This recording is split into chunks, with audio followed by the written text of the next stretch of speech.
Hello world, from whichever time zone you're catching me from, my name is MD90. Welcome to my YouTube channel. If you're not subscribed to the channel, make sure you hit that subscribe button, turn on the bell notification to all so that you do not miss the uploads that come up. And the easiest way for you to navigate the channel is to head to the playlist. You'll find videos curated for you based on your interest. So if you're interested in the Kutika podcast, you'll find a playlist for that. For news and trends, there's a playlist for that. Exclusive with MD90, a bunch of playlists that are created based on your interest. So the easiest way to navigate the channel is head straight to the playlist and you'll find what you're here for. Consider becoming a member of the channel. Right next to the subscribe button is a join button. You click on the join button so that you can become a member of the channel. You support the team on the production and a number of things that we're doing here, and we appreciate that. Well, the man of the moment is the Edgar Lungu family lawyer, the one that have appointed for their new appeal in South Africa. So as you may be aware, on Friday, the hearing for the appeal case that the Lungu family had submitted in the South African court was being heard. But the lawyer that you see on screen, who's the new lawyer for the Lungu family, pretty much asked for time from the court. It seems like they had a prior discussion with the judges and also the lawyer for the Zambian government, where they had said no, there's a possibility where the Lungu family and the Zambian government can have an outside court settlement prior to it being heard in court. So he in particular applied to say if the court could give him in particular more time and also give the discussion between the Zambian government through the Attorney General and the Lungu family to have the discussion over this weekend as of last Friday. And if anything does not play out very according to, if an agreement is not reached, then the presentation can be held on Monday, tomorrow at 10 hours. But since that Friday, the updates have been silent from the Patriotic Front. Updates have been silent from the Zambian government. There's no new development as of Friday. It's either the discussions are happening in the background and they are yielding results, or literally nothing has happened since then. But this is where you see the genius of the lawyer that you see on screen, because for him, it's an advantage. He would have used the last 48 hours as a way of studying the case of Edgar Lungu family for him to put up proper arguments on Monday, or indeed, they were having those discussions. So we wait and see how it plays out. But as of this broadcast, and we're just a few hours away from Monday itself, nothing has been updated. It's either they've agreed to say whatever they've decided between the Zambian government and the Lungu family will only be made public when they appear in court tomorrow, or literally nothing has happened since then. But obviously, storing the conversation in the nation, everyone is weighing in. One of the arguments is that the Lungu family was complaining about, this was the argument that was happening on Twitter, which is now known as X. People are saying to say that lawyer is not a cheap lawyer, he's a very expensive lawyer. So then the argument that the Lungu family was putting across to say Edgar Lungu was having financial struggles in paying his medical bills in South Africa are not holding any water, because if they can afford this new lawyer that they've appointed, then on what grounds was that? So that conversation is being had on Twitter. So people are saying to say, top human rights lawyer joins ex-Zambian president Lungu case in Pretoria. And then someone responded to that to say, this is a top dollar lawyer responding to this, referring to the new Edgar Lungu lawyer, family lawyer. So this is a top dollar lawyer. I know I have previously posted on the need for foreclosure to the case of and moving on, but I can't help asking that talk of Edgar Lungu struggling with medical bills when he left Zambia was all about when he's paying this lawyer top dollar. So he's simply saying that argument does not hold any water, because that lawyer is definitely being paid serious money. He's not a cheap lawyer. So where are they getting the money? And then someone responded to that argument. It's just a back and forth between Zambians. It's a public discourse, as you expect. And then someone says, no, that's not the conversation here. The conversation is why were Edgar Lungu's benefits pretty much removed from him. And then there's another response to that to say he had gotten back into active politics. Obviously, that back and forth. Another person that weighed in is Chitufete Hadi on the issue. So this lawyer is very known for being in the constitutional court, and previously he argued on a case from on the other side, and he put an argument saying that all sides are putting up points. So Chief Etayari, as you may be aware, is trying to get in the good books of President Hakainde Hichilema and the UPND. So he's been on the UPND side since Edgar Chagalungu's death.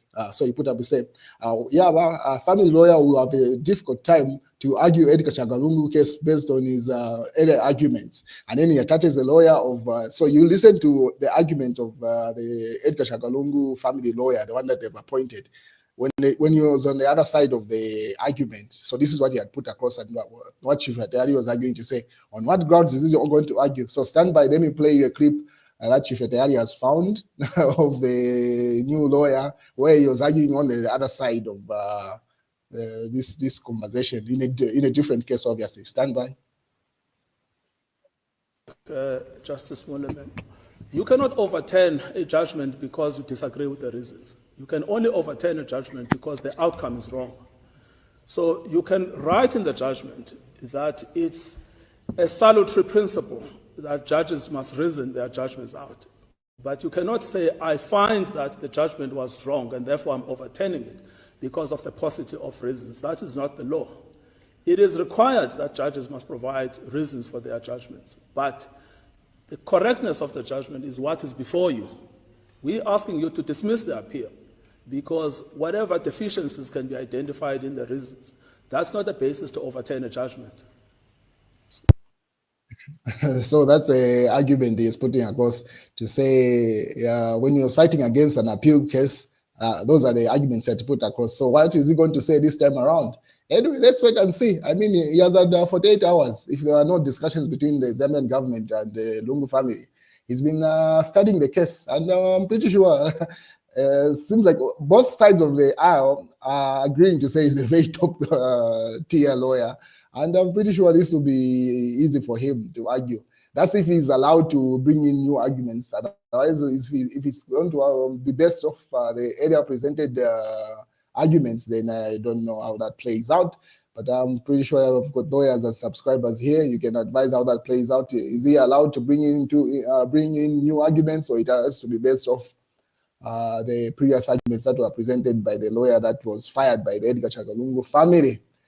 So that's what's going on. Obviously, Chief Etayari weighs in, say a lawyer can be only as good as the case, but Edgar Chagalungu case is bad. So Chief Etayari is going hard, seriously trying to prove the point. So you're fine, yes.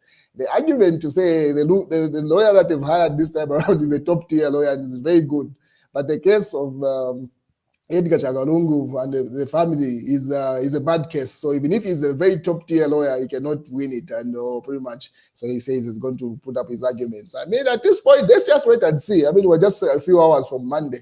But if there were discussions between government and they've reached an agreement, then we wait and see what is going to be announced in court. Obviously, they have to announce whether to say, no, this court case cannot proceed because we've come to an agreement. If not, then we wait and see how they argue it out tomorrow. But as of now, those discussions have not been made public. If they are taking place, all sides are silent about the matter. It might be an agreement that they've decided to say until they are in court, they can decide how that plays out. What is KBF, on the other hand? He's been posting a lot of pictures of him with Edgar Chagalungu. Pretty much, there's been a conversation in the grapevine to say there is a possibility that Edgar Chagalungu had picked KBF to be the next leader of the Patriotic Front, and he was going to receive his endorsement through the Tonse Alliance. That's one argument. So to say, you can even see in the comment section, most people are arguing that. But one thing about KBF, he seems not to be in good books with Given Luwinda. And for him to get that loyalty that he demands from the Patriotic Front, Given Luwinda is still, in as much as he is acting president, he's pretty much like the leader of the opposition, of the Patriotic Front in reality. The people seem to be loyal to him, and they follow his lead. So until they iron out whatever disagreements they might have, I don't see him getting that endorsement from the Patriotic Front. But KBF is smart enough to work around that. But from the look of things, that's the only impediment he's facing. he seems not to be in good books with Given Winder. Once he irons that out, I'm pretty sure once he gets that endorsement through the Patriotic Front, then taking over the Tonse Alliance leadership will be pretty straightforward. Let's wait and see how that plays out. So he put up a message as Christians, pretty much advocating for peace and unity in this trying time. But yeah, let's wait and see how that plays out. On the other hand, Dorika said to challenge Hakainde Hichilema, our business says, our business eyes State House in 2026. So late President Rupia Banda's niece will be contesting in 2026, and she says, I don't know if she's going to stand on an independent ticket or she's going to establish a political party. Those facts have not been communicated. All we know is that Rupia Banda's niece is contesting in 2026. And then the UPND had this to say, UPND is jogging alone on the playing field, but yet to know its real opponent. 11 minutes before the match, Patriotic Front PF is still in the changing room arguing on which jersey to use. For others, not sure whether they are preparing for this match or the next one. So the UPND simply says the opposition is non-existent at this point. It seems like only the UPND is ready for the 2026 elections because all the alliances pretty much seem distorted. They haven't chosen who's going to lead. And that's one thing you can laugh at the opposition. It's very inevitable. The truth is of the matter is that until they pick a leader, they are simply wasting their time. That's a big elephant in the room. Until that is addressed, who's going to lead the Tonse Alliance, who's going to lead the Uko Alliance, they cannot wait to say, because every one of the people represented in those alliances as presidents, in their head, somewhat, they believe they're going to receive the endorsement from the other candidates as a presidential candidate. And then when they do not receive that, obviously they're going to break apart. So they might as well address that issue now. But anyway, they are free to drag it along. But that's the reality of the matter. It's like the same issue with the court case in South Africa. Everything else seems to be periphery. You can see the argument that Edgar Lungu's elder sister put up in court. The main issue that the family has is the attendance of President Hakainde Hichilema, or pretty much being next to the casket, as they say. And the Zambian government has argued to say, on what grounds are you disputing the sitting president, Hakainde Hichilema, from attending a state funeral of the late president? So it's that back and forth. Everything else they seem to have agreed on, they can make adjustments. It's that issue. Is the government willing to agree to say President Hakainde Hichilema doesn't attend? Or is the Lungu family willing to make adjustments to say, okay, fine, we've allowed the sitting president to come and be present in this state funeral? Otherwise, if that is not addressed in whatever agreements or discussions they're having in the background today, if any, that will not be sort out any issue. That's a big issue in reality. Same thing with the opposition. Until they pick a leader, those who fall off will fall off, they will go. Otherwise, holding it up until the final hour will simply bring up the inevitable, and they'll break up. And breaking up in the final hour before the elections, you can even tell where that's going. Hence the confidence from the UPND. They are simply saying they're the only people on the playing field, and they are ready for the elections. The opposition is so confused, pretty much. The Mass newspaper will cut off your Katundu. Minister Mwamba warns that defilers they risk losing their things. So that's in the Mass newspaper. Newsdigger say Hakainde Hichilema eulogizes Mwanawasa. He ruled with integrity and discipline. So there was a memorial service for the late President Mwanawasa with his wife. They did a uniform conjoined memorial service. That's for Maureen Mwanawasa and Levi Patrick Mwanawasa. Yesterday, where the president was present, President Hakainde Hichilema, where he put up that eulogy. And then NRC fraud syndicate bust. Immigration Department arrests 6 in a multi-district illegal operation. So some people are printing NRCs and giving them to foreigners, and that's what was bust by the Immigration Department. And then government launches $80 million Chipata solar plant. And then Mass newspaper also says, we are in a crisis. Hakainde Hichilema does not know where he is taking us. That's Fred Membe there. And then why me in court? And then obviously a police list, Southerners are, I don't know what that word is there. Among his hardcore insults, or pretty much referring to Waimi's insults earlier on TikTok. And then President Hakainde Hichilema had this to say about his time in opposition, and that's the news, ladies and gentlemen. During our opposition days, I used to be accused of being a Namibian, being a Muswana, being a South African, all sorts of things. It just shows that we are one.